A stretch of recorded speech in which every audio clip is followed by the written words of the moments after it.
მოგესალმებით, მეტრონომის სტუმარია, ანალიტიკოსი ზურაბ ბატიაშვილი. გამარჯობა ბატონო ზურა, მადლობა მობრძანებისთვის. მოგესალმებით, მოგესალმებით თქვენს მაყურებელს და გილოცავთ ახალ სტუდიის. შეგადმოსვლას. ბოლო პერიოდში მსოფლიო პოლიტიკაში ერთდროულად რამდენიმე პროცესი მიმდინარეობს, რომლებიც შეიძლება ითქვას ერთმანეთთანაა დაკავშირებული. ტრამპის გადაწყვეტილებები და განცხადებები, იქნება ეს ირანის საკითხი, ევროპის უსაფრთხოება თუ გრენლანდიის თემა, გავლენას ახდენს გლობალურ დღის წესრიგზე, ძალთა ბალანსზე და საერთაშორისო პარტნიორულ ურთიერთობებზე. ამ ფონზე ირანში მიმდინარე პროტესტი, რეპრესიები, დაძაბულობა ახლო აღმოსავლეთში და ევროპის მზარდი გაურკვევლობა აჩენს მთავარ კითხვას. შედის თუ არა მსოფლიო პოლიტიკა ახალ ნაკლებად პროგნოზირებად ფაზაში. პირველ რიგში რომ დავიწყოთ ტრამპის გადაწყვეტილებების შეფასებით, შეიძლება ითქვას, რომ ის სპონტანურად დგამს ნაბიჯებს და რაზეა, რა პრინციპზეა აგებული მისი საგარეო პოლიტიკა და რა მიზანს ემსახურება? საგარეო პოლიტიკა ზოგადად მსოფლიოში ახალ ფაზაში შევიდა და ეს ახალი ფაზა გაურკვეველი ფაზა არის, იმიტომ რომ ამ პროცესში შიგნით ვიმყოფებით 2022 წელს, როდესაც რუსეთი თავს დაესხა უკრაინას. და ახლა ვართ პროცესში, რომელიც შიგნიდან ძნელია დაინახო, რა გაგრძელება მოყვება, ისევე როგორც პირველი მსოფლიო ომის მიმდინარეობისას, ის ხალხი, რომელიც იმ პერიოდში ცხოვრობდა, არ უწოდებდა იმ ომს პირველ მსოფლიო ომს. დაახლოებით ასეთი სიტუაცია ახლაც არ ვიცით რა იქნება შემდგომ პერსპექტივაში, როდესაც გადმოხედავენ ადამიანები უკვე გავლილ წლებს, რას დაარქმევენ ამ სახელს, როგორ შეაფასებენ, მაგრამ აშკარად ვიმყოფებით ძირეული ცვლილებების ეპოქაში, სადაც არაორდინარული გადაწყვეტილებები არის მიღებული. ხშირად ეს გადაწყვეტილებები საერთაშორისო სამართალს ეწინააღმდეგება, ისევე როგორც ვთქვათ, რუსეთის მიერ უკრაინაში დაწყებული აგრესია, ხო, რომელიც ყველაფრის დარღვევა, საზღვრების უღრღვევობის, სუვერენიტეტის და ასე შემდეგ. ამას მოყვა მერე 7 ოქტომბერს ისრაელზე განხორციელებული თავდასხმა, რომელიც ბევრს მიაჩნია, რომ ირანის მიერ იყო წაქეზებული, იმიტომ რომ ის ეგრეთ წოდებული პროქსიები იყო სწორედ ირანის მიერ დაფინანსებული, რომელიც თავს დაესხნენ ისრაელს. ისრაელმა ეს ყველაფერი მოიგერია, თავის გარშემო არსებული როგორც ჰეზბოლა, ისე ჰამასი და ჰუსიტები და პირიქით იქით შეუტია ირანს და ეს მოხდა ზაფხულში 2025 წლის ზაფხულში 12 დღიანი ირან-ისრაელის ომის დროს. ახლა რაც შეეხება, ხო, ცოტა ფართოდ მივიხილეთ, მაგრამ საჭირო იყო ასეთი შესწავლის გაკეთება. ახლა შექმნილ სიტუაციას რაც შეეხება, ტრამპს ერთის მხრივ აქვს შიგნით არჩევნები ძალიან მნიშვნელოვანი, სადაც სურს რომ რესპუბლიკელებმა შეინარჩუნონ საკანონმდებლო ორგანოში უმრავლესობა. თუ ამას ვერ შეინარჩუნებენ, შესაბამისად ვერც ერთ წინასაარჩევნო დაპირებას ვერ შეასრულებს და მისი, ასე ვთქვათ, კითხვის ნიშნის ქვეშ დადგება მისი მმართველობის, ერთპიროვნული მმართველობის საკითხი, ანუ ყოველთვის დასჭირდება თუ დემოკრატებმა გაიმარჯვეს. შიდა პროცესებზე აქვს გათვლა. შიდაზეც აქვს, ამერიკის პასუხისმგებლობის შემცირება უნდა საერთაშორისო. შიდაზეც აქვს გათვლილი, იმიტომ რომ ამორჩეველს სჭირდება ხელშესახები გამარჯვება. სად შეიძლება იყოს ხელშესახები გამარჯვება, ეს ვერ არის ვერც უკრაინაში, ხედავთ. ეს ვერ არის. დაპირებებიც გვაქვს. ხო, ვენესუელაში იყო, მაგრამ ეს ერთი ოპერაცია იყო ჩატარებული, გაიტაცეს მადურო და მორჩა, ხო? ანუ სამხედრო, ასე ვთქვათ, ოპერაცია თავის სრული, ასე ვთქვათ, ყველაფრით არ ყოფილა და ესეთი შეიძლება ახლა გახდეს ირანი, რომელიც სხვათა შორის მოულოდნელად წამოვიდა წინა პლანზე და რატომ? იმიტომ რომ ის სანქციები, რომელიც ირანის წინააღმდეგ არის დაწესებული ათწლეულების განმავლობაში, მოიტანა შედეგი ახლა. გაუფასურდა ეროვნული ვალუტა და ფასების გაიზარდა. ამას მოყვა ხალხის მასობრივი გამოსვლა, მათ შორის ყველას გვახსოვს, რომ ეს ბაზარში დაიწყო წვრილი და საშუალო მეწარმეების მხრიდან, რომლებიც ვეღარ ვაჭრობდნენ, შემოსავალი აღარ ჰქონდათ და მე მთელ ქვეყანას გადაედო. ეს მოულოდნელი იყო თავად ამერიკელებისთვის, იმიტომ რომ არც ერთი ამერიკული ავიამზიდი ადგილზე არ იყო. ეს ყოფილიყო წინასწარ ორგანიზებული, მაშინ იქ იქნებოდნენ, ხო? ახლა უწევს ერთგვარი დროის გაყვანა ტრამპს იმისთვის, რომ მთელი სამხედრო ტექნიკა ჩაიტანოს ადგილზე. ამ წუთას სანამ ჩვენ აქ ვსაუბრობთ, ეს ტექნიკა ჩადის ადგილზე. ეს არის როგორც შემტევი გამანადგურებლების საჰაერო, ისე საჰაერო თავდაცვის სისტემები და ეს რაც ძალიან მნიშვნელოვანია, ეს არის ავიამზიდები, ეს ავიამზიდები რეალურად არის ამერიკული მცურავი სამხედრო ბაზები, კუნძულები, რომლებიც იქ ჩავადა, რომლიდანაც მერე განხორციელდება სავარაუდოდ თავდასხმა ირანს. და რისთვის ემზადება ტრამპი ამ ყველაფრით? ეს იქნება დიდი ალბათობით საჰაერო. რა არის მისი მიზანი აქ? აქ მისი მიზანი არის და ღიად განაცხადა მან ეს არის ირანში ხელისუფლების შეცვლა.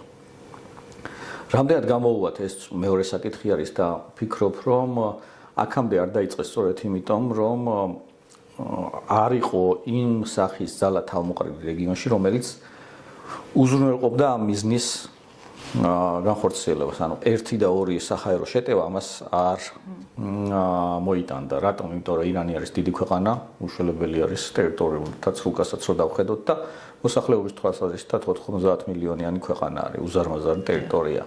ამიტომ აქ 1 და 2 დღეში რომც დაიწყოს შეტევა, არ უნდა ვიფიქროთ, რომ იქ სიტუაცია შეიცვლება. ეს შეიძლება იყოს გრძელვადიანი. ამ გრძელვადიანის გამო სჭირდება, რაც შეიძლება მეტი სამხედრო ტექნიკის ადგილზე ყოფნა.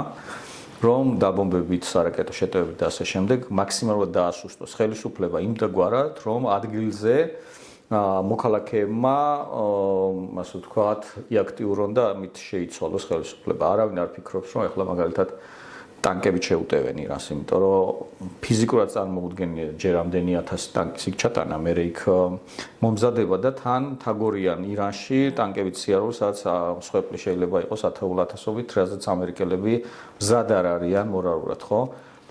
ერაყი არ არის არც ზომით, არც მოსახლეობის რაოდენობით და არც სახელმწიფოებრივი სიძლიერით. ირანი უფრო ძლიერი არის. აი მაგალითად ის რაც შეასრულეს ვენესუელაში, ხო, მადუროს გატაცება, აქ როგორც ჩანს ეს ვერ ხერხდება, იმიტომ რომ სხვა რეალობასთან აქვს საქმე. მოსახლეობის მხარდაჭერა რამდენად ექნება ტრამპს თუ დაიწყებს მოქმედებას? მოსახლეობა ცოტა ესეთი ფართოდ ნათქვამი ამბავია, იმიტომ რომ 90 მილიონი ქვეყანა, 90 მილიონში არიან ნეიტრალურებიც, არიან ხელისუფლების მომხრეებიც და არიან მოწინააღმდეგეებიც. ახლა ირანი არ არის ის ქვეყანა, რომ საზოგადოებრივი აზრის თავისუფალი გამოკითხვა ტარდებოდეს და რამდენი პროცენტი ვის უჭერს ხარს, ამის განსაზღვრა ძალიან ძნელია, მაგრამ აქ არის ძალიან მნიშვნელოვანი ამბავი.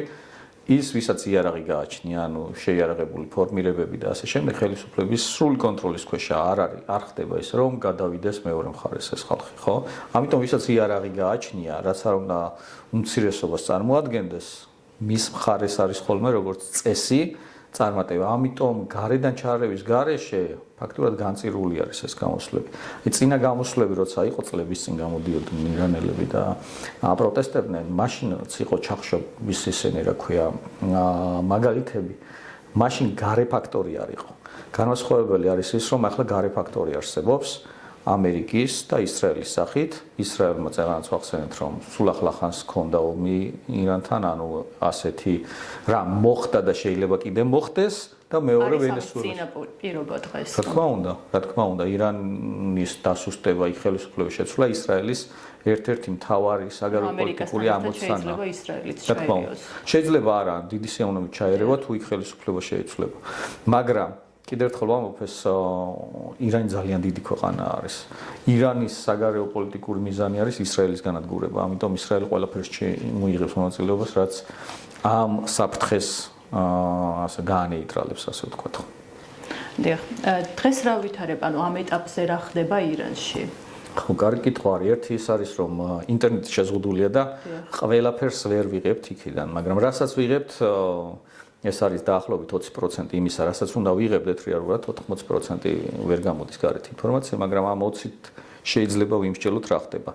ერთი ხდება ის, რომ პროტესტი გრძელდება, მიუხედავად იმისა, რომ ათასობით ადამიანი არის ხო, გავრცელებული ინფორმაციით დახოცილი და ზუსტად არავინ არ იცის, რამდენი არის სამწუხაროდ დახოცილი. ბევრად მეტი შეიძლება იყოს. კი, იმიტომ რომ ამის ახლა იქ დამთვლელი არავინ არ არის, დამთვლელიც რო იყოს ინფორმაცია ვერ გამოდის. მე ამ ხელა ქვეყანაში ამ ინფორმაციის შეგროვება და ასე შემდეგ ერთი სხვა მეორე პრობლემა. მე აქ პრობლემა ის არის, რომ ირანში ეს ინფორმაციული ვაკუუმი რომ არის შექმნილი ირანთან დაკავშირებით, ხშირად დეзинფორმაციაც ვრცელდება ხოლმე და ამისი გაწმენდა არის. მე ამის დაჯდომა უნდა და გაწმენდა უნდა, რომელი არის რეალური, რომელი არ არის რეალური, შედარება და ასე შემდეგ.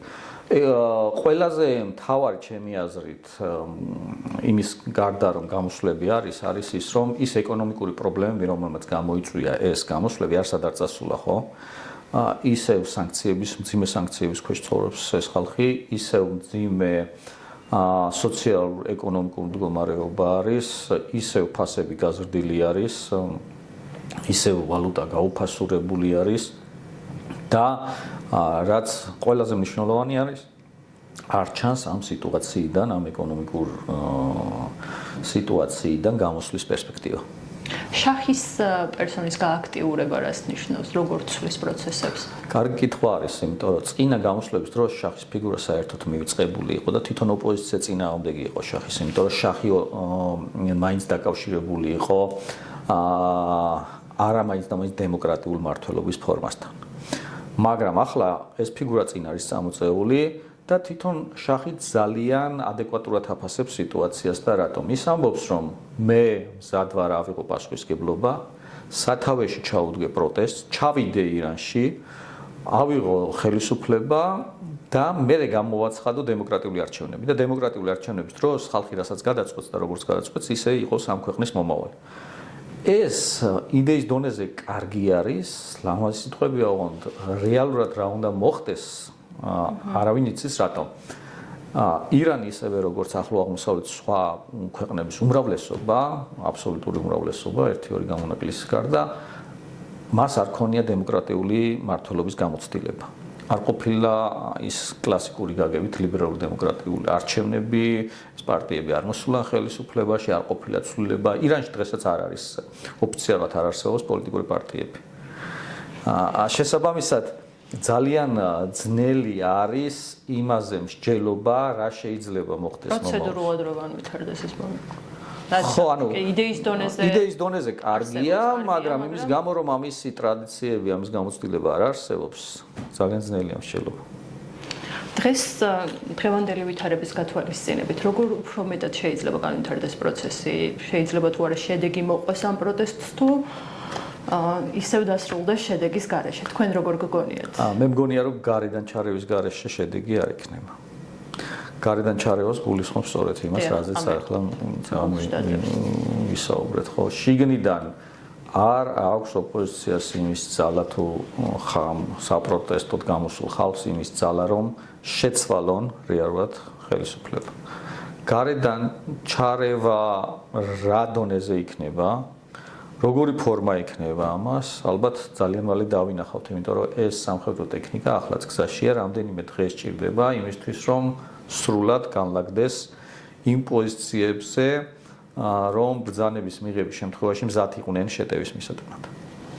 და თუ კი ვერ გამოიღო შედეგი ამ პროტესტმა, შეიძლება თუ არა რომ ირანის რეჟიმი უფრო მეტად რეპრესიული გახდეს?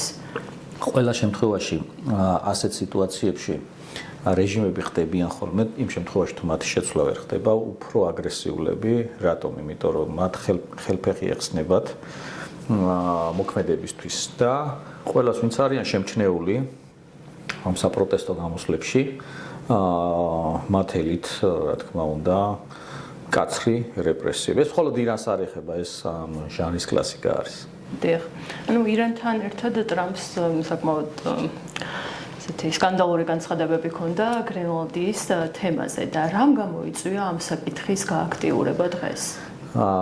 ეს მაინც დღევანდელი არ არის, იმიტომ რომ ტრამპი ხშირად საუბრობს ამ საკითხზე. მეორე თემა არის, რამდენად უწყობს ეს ხელს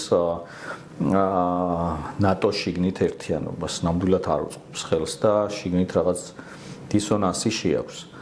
მე მაინც მგონია რომ საღმა აზრმა უნდა გაიმარჯოს, იმიტომ რომ ახლა ძნელად წარმოსადგენია 21 საუკუნეში შეერთებული შტატებმა რაღაც სამხედრო ოპერაცია დაიწყონ გრენლანდიის ხელის ჩასაგდებად. და მაშინ რატომ აკეთებს ასეთ განცხადებებს? ტრამპი ამ ასეთი განცხადებებით გამოირჩევა. ახლა პირველად ხო არ გააკეთა, კანადასთან მიმართებაში გააკეთა, იქ სხვადასხვა მიმართულებით აკეთებს ხოლმე ამ განცხადებებს.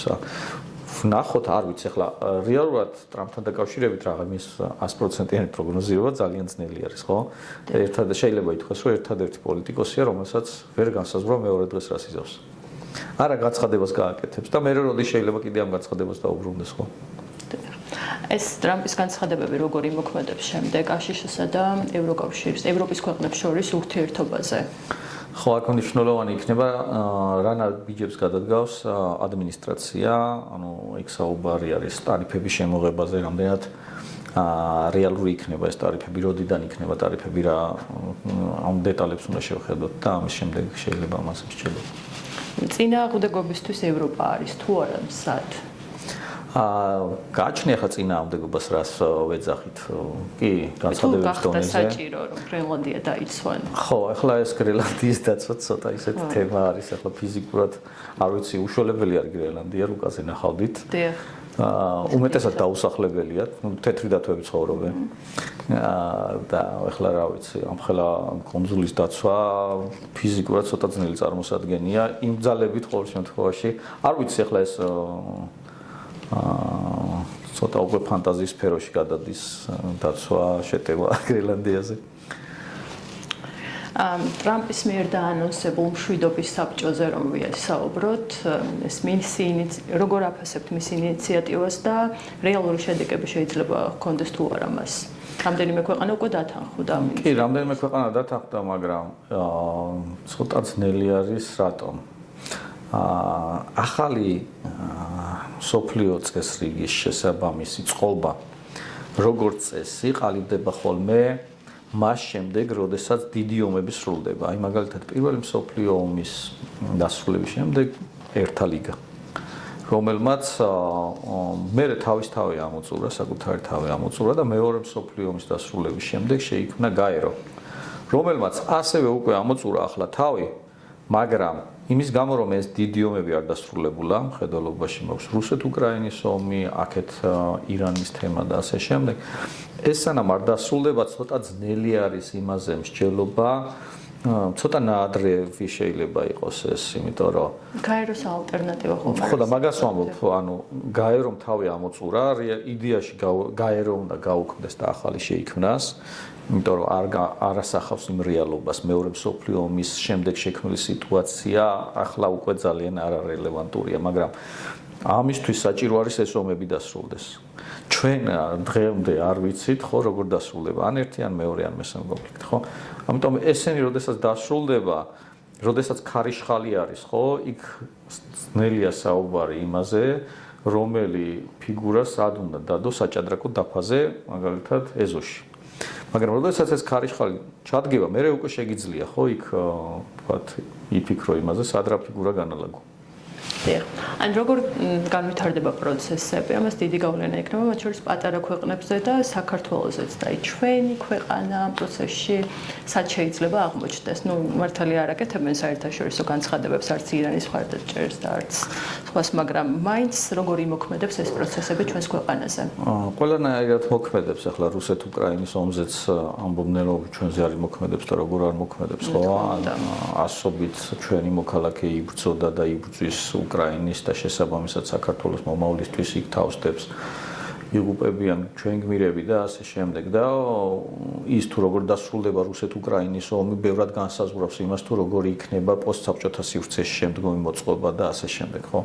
ესეც გვეხება და ისევე როგორც ირანის თემა გვეხება, ახლა ირანი ცარილი ასე სიტყვებით მეზობელი ქვეყანა კი არ არის, რეალურად არის. ახლა ყველაზე ცუდი სცენარის განვითარების შემთხვევაში ხედულობაში მაქვს ის, რომ მაგალითად ისეთი ეკონომიკური სიტუაცია შეიქმნას, ან ჰუმანიტარული კრიზისი შეიქმნას ირანში, რომ ამოძრავდეს ტოლვილთა ნაკადები, ხო?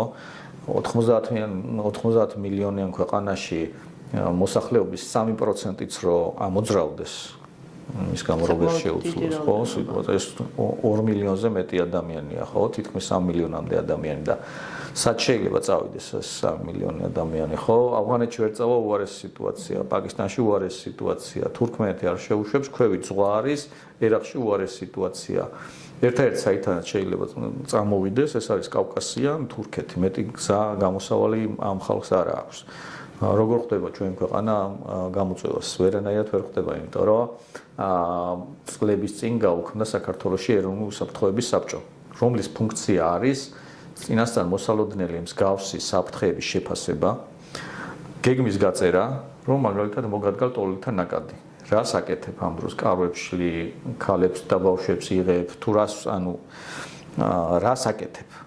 არავის არ აქვს დღეს წარმოდგენა, რა უნდა გააკეთოს? ეს წინასწარ მოსაფიქრებელი, ამისთვის არსებობს სახელმწიფო, ამისთვის ვიხდით გადასახადებს, რომ ადამიანების გარკვეული ჯგუფი ამაზე უნდა წინასწარ გეგმა ზომიერად მუშაობდეს, მონიტორინგს ახდენდეს სიტუაციის, მუშაობდეს, მერე უწყებად შორისი შეხვედრები იმართებოდეს და ასეთ გამოწვევების დადგომის შემთხვევაში რა ზომები უნდა იყოს მიღებული, ეს წინასწარ უნდა იყოს გაწერილი. თქვენ ფიქრობთ, რომ ვინმეს ეს აქვს საქართველოში გაწერილი? არა, სამწუხაროდ. ჩვენი ქვეყანა შეიძლება ითქვას იზოლირებულია და არ ერევა ერთ კონფლიქტში. ხო, პლუს იზოლირებულია და თითქოს აი ეს სიახლემის პოზაში, რომ ჩვენ არ გვეხება, სულ არ გეხება, ახლა რუკას რო დახედავ, ეგრევე მიხვდები, რომ პირდაპირ გეხება. უღრმესი მადლობა ბატონო, იმედია სასიკეთოდ შეიძლება სოფლიო პოლიტიკის პროცესები.